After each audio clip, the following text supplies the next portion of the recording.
సముద్రం విస్తారమైంది, ఇంకా రహస్యమైంది, ఇంకా పూర్తిగా అన్వేషించని ప్రపంచం. కానీ ఇటీవల అద్భుతమైన సంఘటనలు చోటు చేసుకున్నాయి.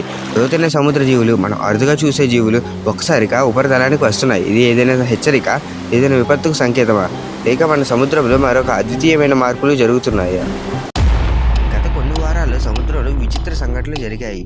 ఒడిశాలో వేలాది ఆలివ్ తాబేళ్లు గూళ్లు పెట్టడం, కేరళలో చేపల గుంపులు ఒక్కసారిగా తీరం వైపుకు దూకడం, ఇంకా టెనేరిఫ్ దగ్గర లోతైన సముద్ర యాంగర్ ఫిష్ ఉపరితలానికి చేరడం. కానీ ఇవన్నీ ఎందుకు జరుగుతున్నాయి? ఇవి ఒకదానికొకటి సంబంధం ఉన్నాయా?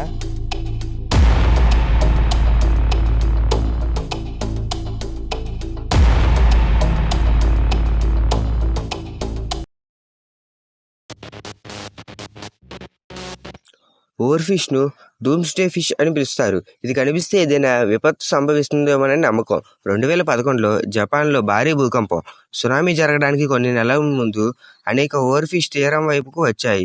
ఇప్పుడు 2025లో మళ్ళీ ఇవి మెక్సికో ఇంకా కాలిఫోర్నియాలో కనిపిస్తున్నాయి. ఇవి భూకంపాలను ముందుగా పసిగట్టగలవా, లేదా వీటికి వేరే కారణం ఉందా? కొంతమంది శాస్త్రవేత్తలు చెబుతున్న దాని ప్రకారం భూకంపాల వల్ల సముద్రపు లోతుల్లో మార్పులు వస్తాయి. దాంతో లోతైన సముద్ర జీవులు పైకి వస్తాయి.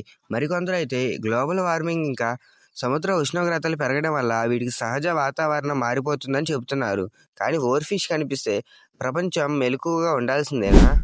ఇంకా ఇది యాంగ్లర్ ఫిష్ లోతైన సముద్రంలో భయంకరమైన వేటగాడు. 2000 మీటర్ల లోతులో మాత్రమే ఉండే ఈ జీవి భూమి ఉపరితలానికి వచ్చింది. కానీ ఎందుకు?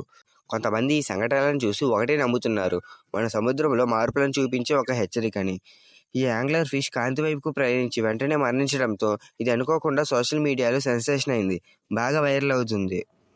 ఇదే సమయంలో భారత్లో మరో అద్భుతం చోటు చేసుకుంది. కేరళలో చాకర అనే అరుదైన సంఘటనలో వేలాది చేపలు ఒక్కసారిగా తీరం వైపుకు దూకాయి. అక్కడ ఉన్న స్థానిక మత్స్యకారులు దీనిని ఆశీర్వాదంగా భావిస్తున్నారు. కానీ శాస్త్రవేత్తలు మాత్రం ఇప్పుడు ఇది ఎందుకు జరుగుతుంది, పెరిగిన ఉష్ణోగ్రతలు, సముద్ర ప్రవాహ మార్పుల వల్ల అనే సందేహాలలో ఉన్నారు. అన్ని విచిత్ర సంఘటనల మధ్య ఒక మంచి వార్త కూడా ఉంది. ఒడిశాలో ఋషికుల్య బీచ్లో రికార్డు స్థాయిలో 6,98,718 ఆలివ్ రిడ్లీ తాబేళ్లు గూళ్ళు పెట్టాయి. ఇది మనం తీసుకున్న సంరక్షణ చర్యలకు విజయం. కానీ ఇంకా ప్రమాదాలు ఉన్నాయి. ప్లాస్టిక్ మురికి, సముద్ర కాలుష్యం, పెరుగుతున్న ఉష్ణోగ్రతలు, ఇవన్నీ వీటి భవిష్యత్తును ప్రశ్నార్థకంగా చేస్తున్నాయి.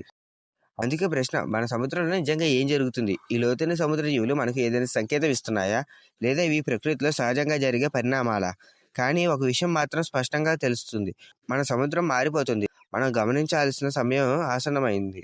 మీ అభిప్రాయం ఏంటో కింద కామెంట్ సెక్షన్లో చెప్పండి. ఇప్పటిదాకా ఈ వీడియోని ఎవరైతే లైక్ చేయలేదో ఇప్పుడే ఈ వీడియోని లైక్ చేసి మన ఛానల్ అయితే సబ్స్క్రైబ్ చేసుకోండి. ఇలాంటి మరిన్ని ఇంట్రెస్టింగ్ వీడియోస్ మన ఛానల్లో అయితే వస్తుంటాయి.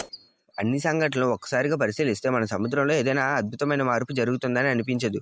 లోతైన సముద్ర జీవులు భూలోకానికి వస్తున్నాయి. వేలాది చేపలు తీరానికి దిగుతున్నాయి. రికార్డు స్థాయిలో తాబేలు గూలు పెడుతున్నాయి. ఇది సహజ పరిణామమా, లేక మానవ చర్యల ప్రభావమా? మనమే అనుకున్న కంటే ఎక్కువ ప్రభావం చూపిస్తున్నామా?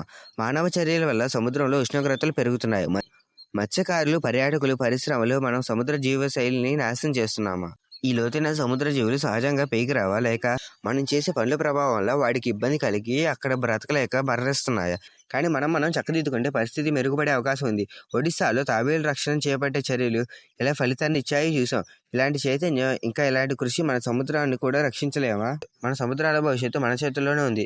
ఇది చిన్న మార్పుతో సాధ్యమవుతుంది. ప్లాస్టిక్ వాడకాన్ని తగ్గించడం, సముద్రాలను మురికిగా మారనివ్వకుండా ఉండటం, సముద్ర జీవులకు హాని కలిగించే పనులు తగ్గించడం, ఇవన్నీ మన వంతు బాధ్యత. ఇలాంటి మరిన్ని ఇంట్రెస్టింగ్ వీడియోస్ కోసం మన ఛానల్ అయితే సబ్స్క్రైబ్ చేసుకోండి.